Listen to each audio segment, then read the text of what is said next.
So, good day sir, my name is Jesus Crimadio from BSIT2A. So, today is,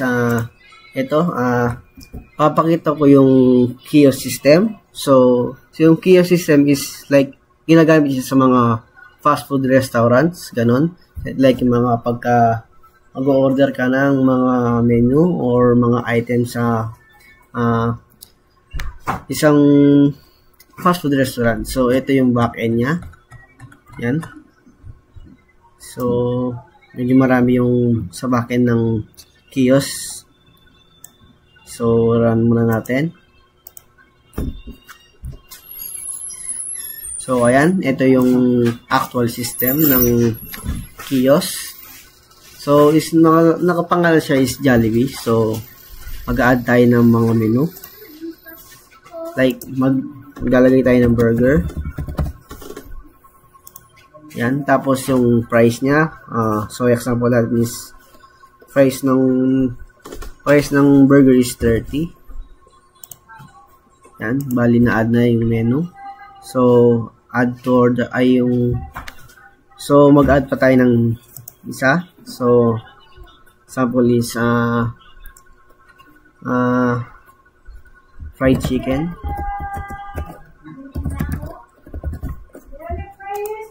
Yan, tapos yung maglalagay tayo ng price, example is 45. Yan, bali na add na. So, yung mga in-add natin na items is lilitaw siya dito. Yan, so mamimili ka lang. Then, like, kung yung nag-order siya ng burger, yan, lilitaw yung cost niya is 30 pesos. Tapos, magkano pa tayo ng isa? Is fried chicken. So, mag-add to order dito tayo. Magiging 45. So, 45 tsaka 30. So, pagka magano na tayo dito is pwede tayo mag-check out. So, like, maglalagay tayo ng amount paid kung magkano yung lalagay na kung magkano yung ibabayad sa'yo. So, like, maglalagay tayo ng 100 kasi check out na natin. So, ito yung receipt. So, yung receipt nito is yung burger tsaka yung fried chicken is yung isa 30, yung isa 45. So, magiging 75. Tapos, pagka magbabayad ka, baga binayad mo is 100, magiging change mo is 25. So, dito, papakita din yung date. Tapos, yung kung anong time ka nag-order. So, yun. So, pwede kang mag-save the receipt.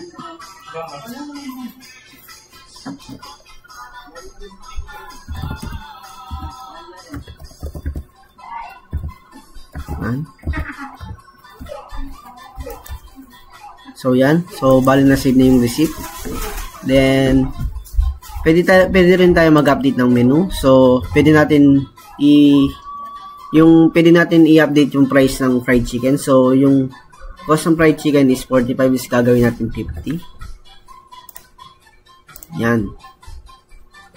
So, pagka nagano ko na ng fried chicken noon is nag-clear muna natin to. Tapos mag-add ka. Magiging 50 na. Yun. So, tingnan muna natin yung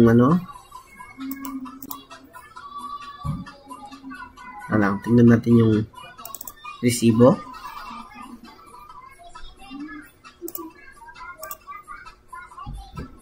So, ito yung resibo. So, yung kung ano yung kinuha mong resibo dito, diba, nag-save receipt ka. So, pagka sinave yung receipt, masisave mo siya, tapos pwede mo siya ma-print, or pwede mo siyang maano sa iba, or pwede mo makuha yung resibo. So, yun lang. So, yun lang. Thank you. So, ngayon is papakita natin yung sa MS Access. So, punta muna tayo sa MS Access. So, dito, mapapakita itong menu items. Yan.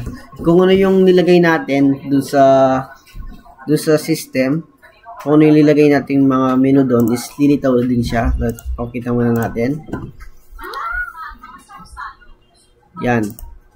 Yung dalawang yan, magkikita din siya dito sa access. So, like maglagay tayo, like, pag ikumpara mo is, syempre, same din sila. Yan. So, yung burger is 30, tapos yung fried chicken is 50. Yan lang. Yan. So, yan, makikita mo dyan yung fried chicken is 50. Yan. So, pwede rin tayong mag-delete or mag-update ng menu. So, yun lang. So, thank you.